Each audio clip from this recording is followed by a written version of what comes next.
Okay, speak. Okay, so thank you for your invitation. So today I'll speak about graph sparsification, so how you decrease the size of a graph while preserving some properties. And this is a work led by Maximilien Dreveton, to whom certainly most of the credit of the work is to be brought, together with Charbel Chucri, was my master students, my colleague Matthias, Grossglauser, and myself. Okay, so graph sparsification, essentially, that's what people have done or did for large graph. So essentially here we are going to work with weighted graphs in which typically the number of edges is very large. Typically you can scale often as the square of the number of vertices. And therefore the goal of sparsification is to prune this edge set so that your pruned graph has much fewer edges, but keeps most of the properties of interest that you had in the original graph. And so it allows, for example, visualization, storage, better computational cost if you run an algorithm on it, if all the properties are kept. And here I'm going to speak, you'll see in a moment why we need to have weighted graph. You could extend this also to unweighted graph if you artificially weight the edges, for example, by taking the inverse of what's called the Jacquard index for an edge, in which you simply put as a weight of an edge all the neighbors that the two end vertices of that edge have, divided by the number of neighbors in common of that edge. And that gives a little bit a weight which is proportional to the number of to the joint degrees of the two neighbors. So the simplest way to sparsify a graph is to simply come with hyperparameter, which would be on threshold CTH, and you keep an edge if its cost, so inverse of the weight, is smaller and larger otherwise. Of course, this is not the preferred version. So the one which is the most popular is certainly the one which is the spectral, so-called spectral sparsification, in which you keep an edge. Basically, you sample edge more precisely, inversely proportionally to the cost and proportionally to what's called the effective resistance of an edge. Which is, I mean, the definition is obtained essentially if you replace all the edges by resistances in the network and inject current at one of the end vertex of the edge and retrieve it at the other end vertex of the edge and look at the difference of potential that you would have between the two vertices that would give you the effective resistance. So it takes into account all the rest of the graph. And essentially, that maintains spectral properties of the graph. So if you have the graph Laplacian, well, somehow all the eigenvalues of your sparsified graph remain close to the eigenvalues of the original graph. Okay, and so there essentially, there is still a hyperparameter, which is the constant of proportionality that you have for the sampling probability. And then what I'm going to talk about today is what you can call metric sparsification.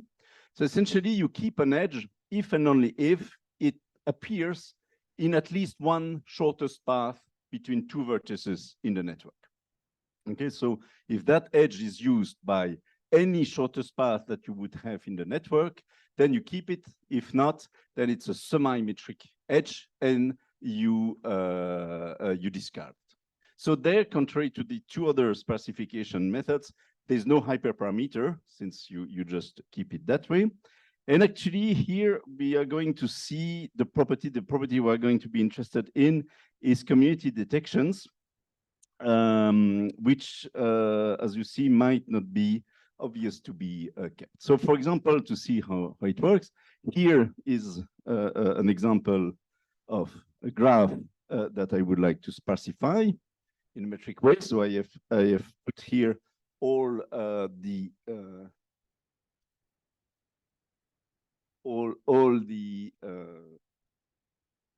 all the cost of the different edges.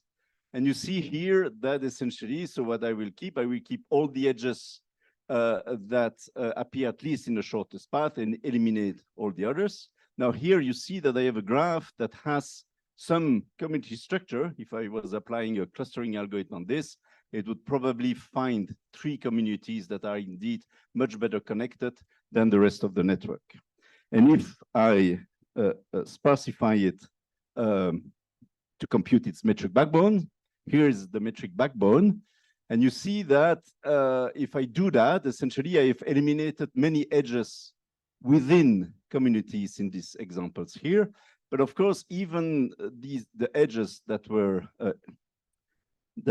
before communities, so between communities before, such as, for example, this one here, even though they have a high cost, well, they are taken by many shortest paths between different communities, and so they are kept in the metric backbone.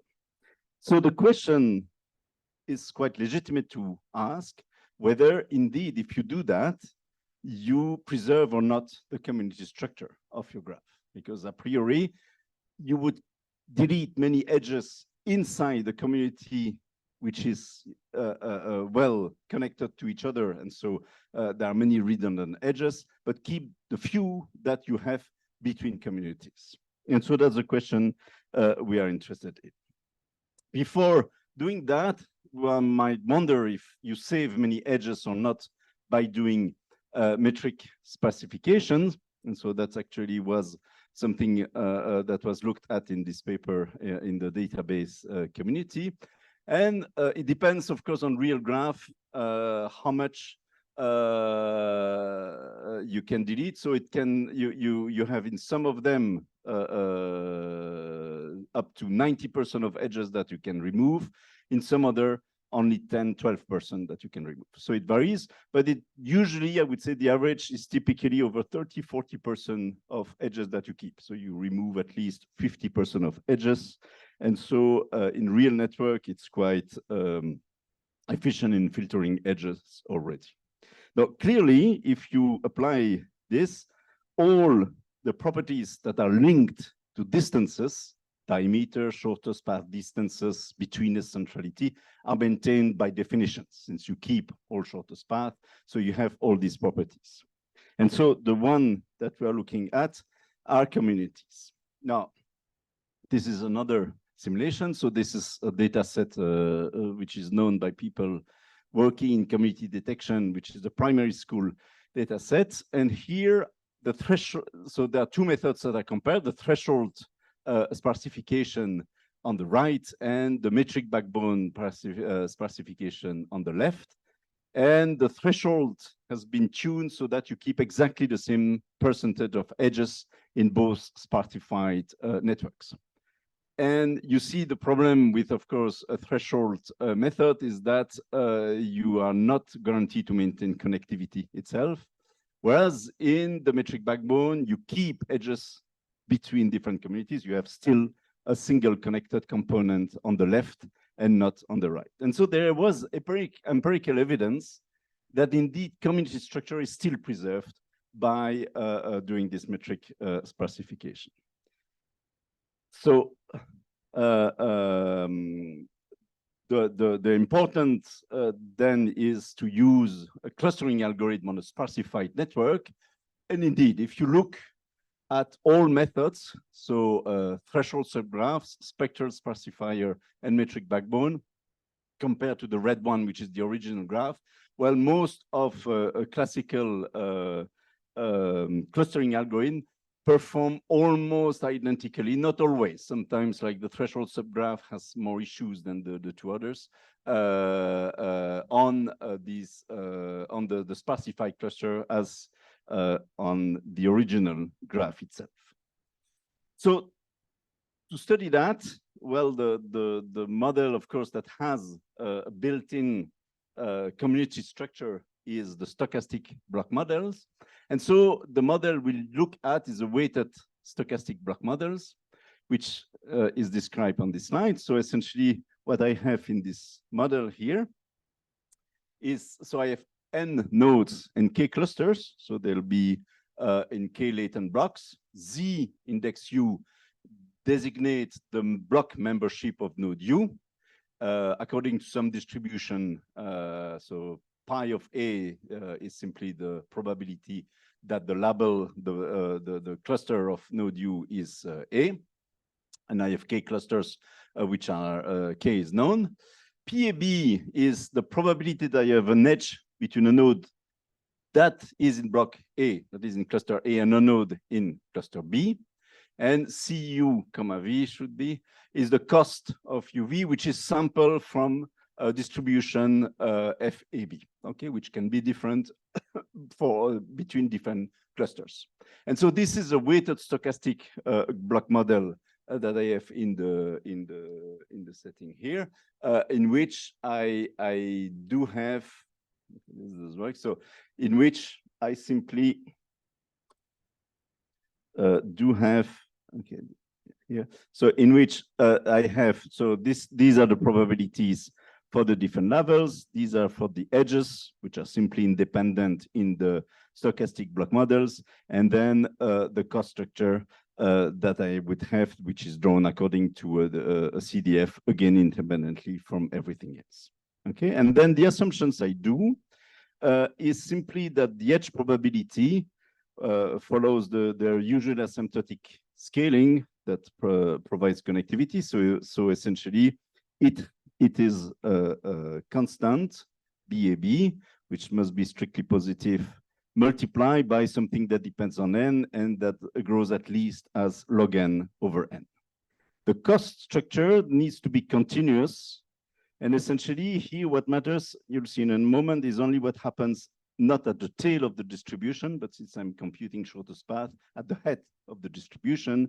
And simply it must be that the density is strictly positive in 0. That's the assumptions I have.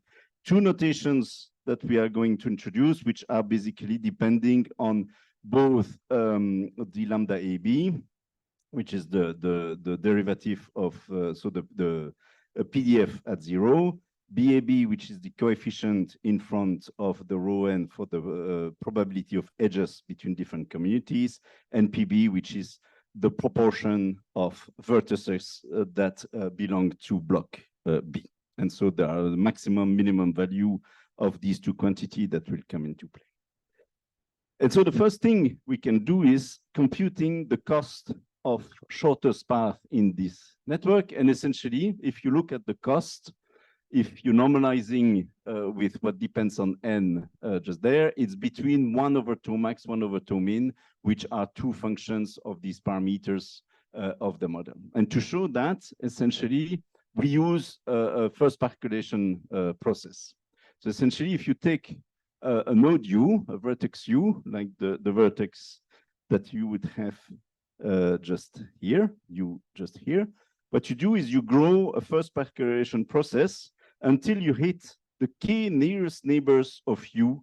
And so this is the first speculation process, and you are going to compute the cost up to the k nearest neighbors. Now, in the first step, you assume that the distribution is not only continuous, but exponential with parameter lambda AB.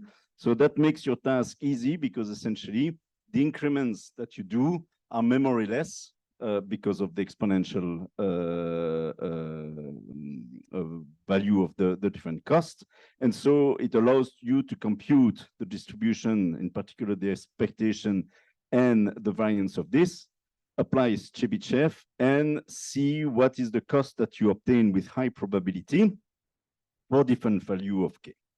And this is, we'll do once for k is equal to square root of n log n, and the second time we'll do that for n over log n.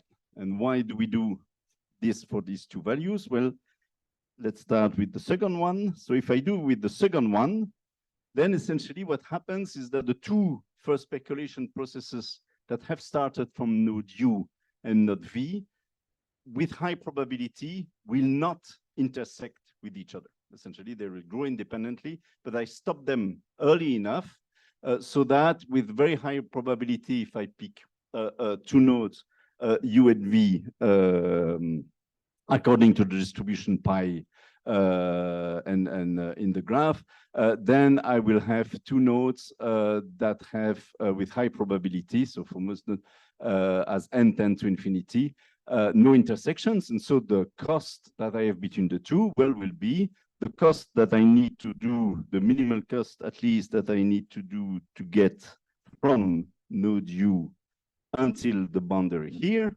and the cost from node V to the boundary here. I just add these two, and since I can compute them because I have exponential random variable, if I do the math, I will have this as a lower bound.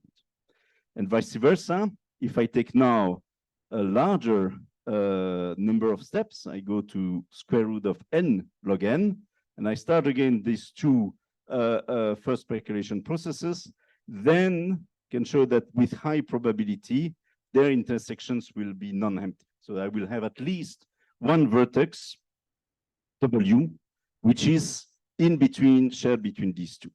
And so if I take the cost of the path that goes from U to V, and then from U to W, and W to V, then essentially the cost of that path is going to be for sure less than the larger than the cost of the shortest path. And again, that's something I can upper bound here, and that gives me the upper bound in this case. So if I add the two, that's why I get this two bounds on the cost that I have between the two. Then in the second stage, we can extend that to a continuous distribution that has this hypothesis. So essentially, it's met, of course, by the exponential, but simply by changing, and that's the same argument actually that was made originally by Janssen in this paper 1, 2, 3 things, which is very useful when you deal with shortest path or distance measure on graphs, where essentially we transform the distribution, the continuous distribution, in a uniform by the usual trick, and then in an exponential one, and then show that as n tends to infinity, the shortest path in all these graphs are exactly the same. And so that's how you get the result. Okay, now the consequence of that is that if I look at the probability of keeping an edge in the metric backbone of a WSBM, okay, so if I look at this, then essentially the probability that I keep it, okay, is going to be directly influenced by this. And so it's a little bit of work to show that the ratio between these two is going to be up to an approximation that vanishes as n tends to infinity, 1 over 2 max on the left, 1 over 2 min on the right.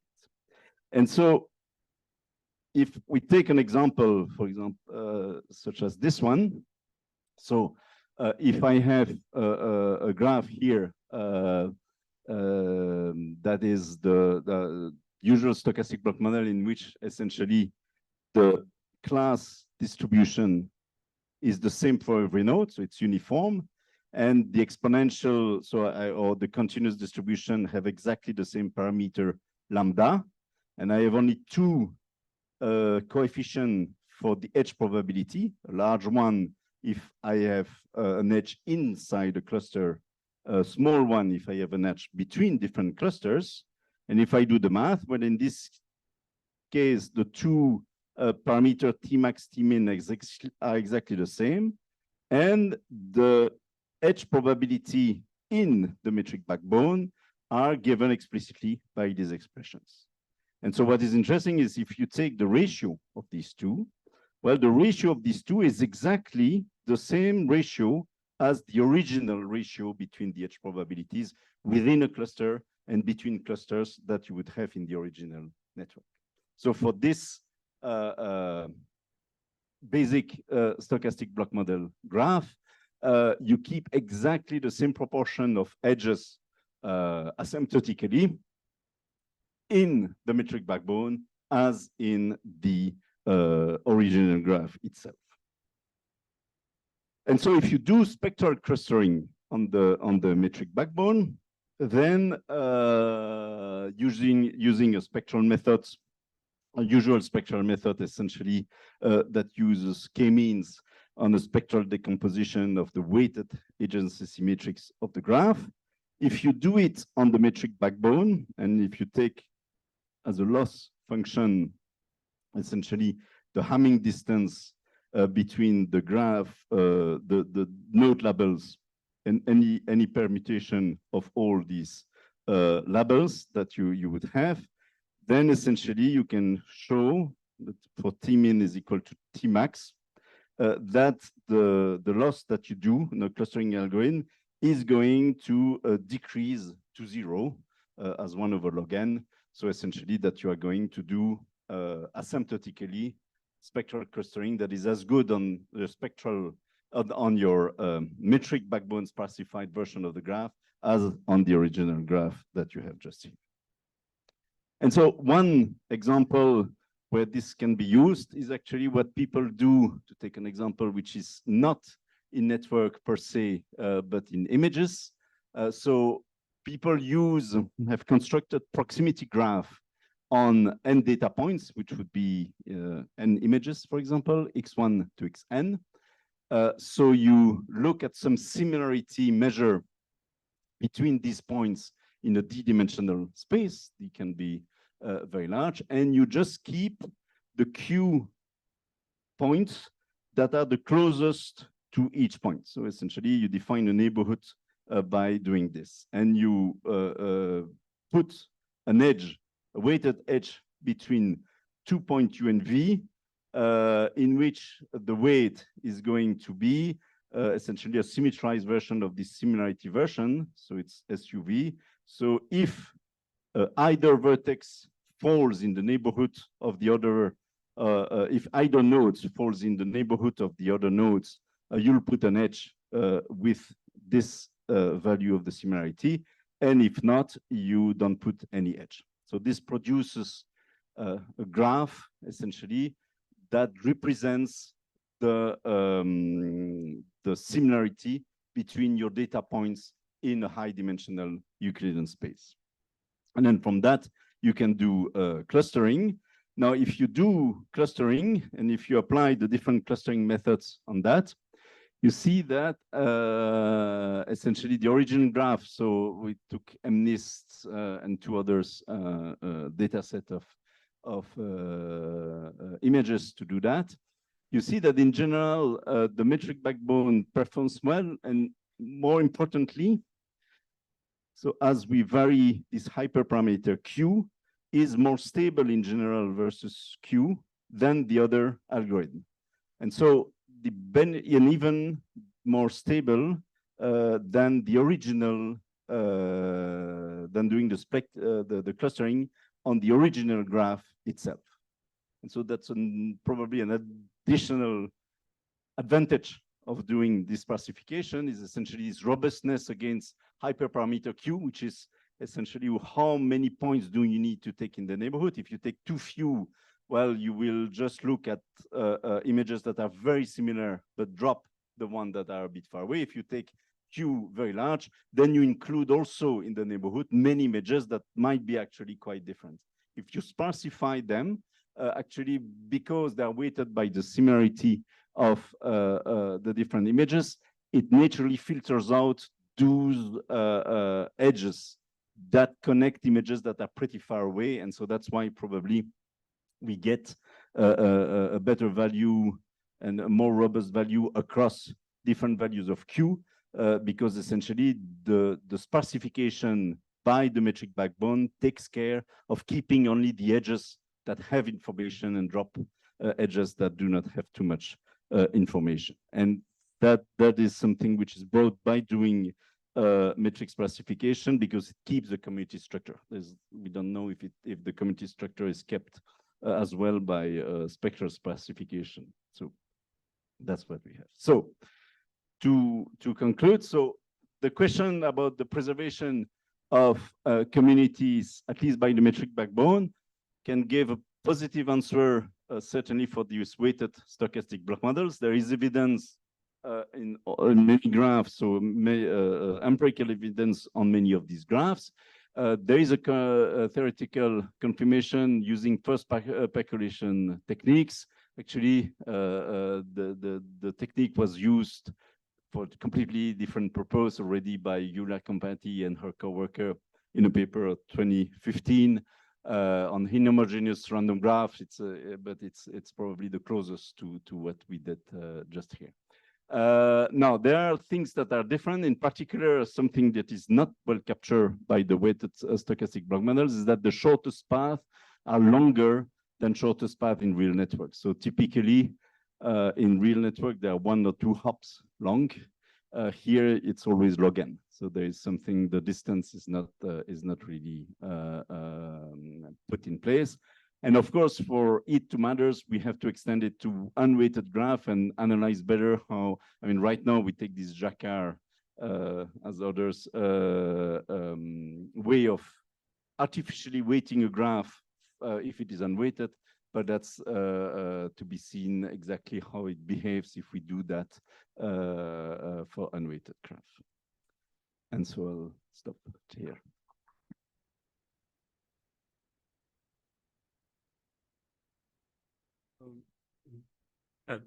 Thanks. So I don't get the shortest path in the application. Keeping the edges which were on the shortest path. Yes. And so no, but what the model does not capture. Sorry, what the model does not capture well is that in real network the shortest paths are really much shorter than what the weighted stochastic block model would have. Okay. And so it's how good the weighted stochastic block model is to explain what happens in real network. Reality. It's not because you and so then because I question in mind in the sense of the method. So when you have 2 graphs, I mean, you can see them as 2 metric spaces when you root them, right? And so there is this Hausdorff-Gromov matrix, and so it seems that I mean, this would be very. They are the same in this seen as metric spaces, rooted metric spaces. They have the same topology. We didn't think of that. We didn't look at that question, but indeed, that would be a very good way to show it. Because if I get it correctly, I mean, you really look at the geodesic between any pair of points, and you retain only that. And so the metric structure in this Gromov-Hausdorff distance is that should be the same. Yeah, absolutely. Yeah, absolutely. And then so there might be. No, it's true.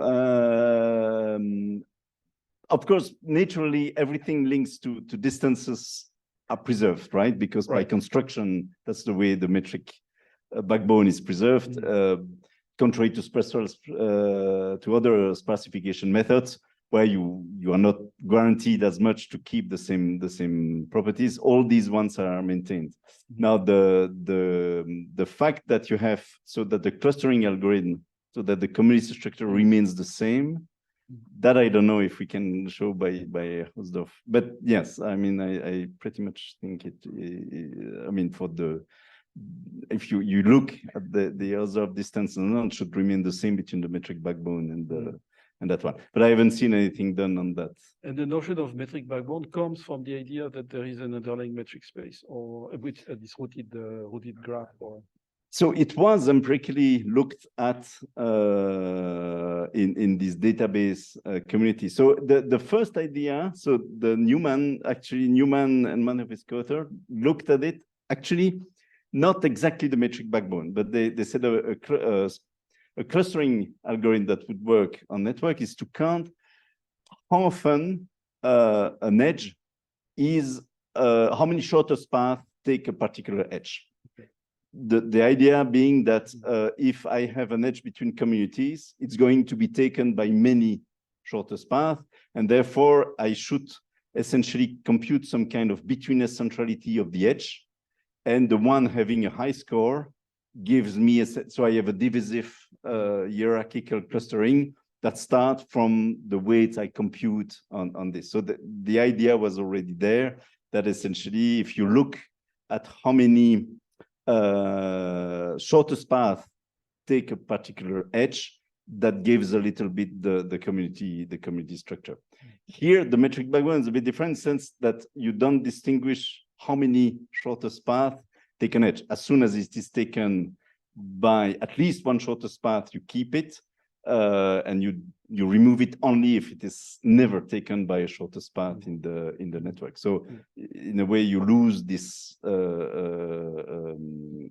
granularity that you have there, and yet it preserved the community structure. So for me, it was very counterintuitive at first, because I thought, okay, if you remove it, you will always keep all the edges between communities, and you will only delete edges within the community. So I said it's not possible to keep it that way. But obviously, in the weighted stochastic block models, it's maintained. And so you alluded to it, but I did not follow fully. So so how does it behave in terms of spectral analysis? If you do this metric. I don't know. This is a good question. So what is the spectrum of the so the way we did for the last part for the clustering is actually by coupling it with the threshold sparsification, by adjusting the threshold so that the graph obtained by threshold sparsification contains the metric backbone. So it's as small as possible, and then it's possible to look at the eigenvalue and the spectrum of that one, and then you do a coupling by showing there's a concentration between the two. That's how we did that. Actually, what's used to prove that the loss almost, I mean, with high probability tends to zero.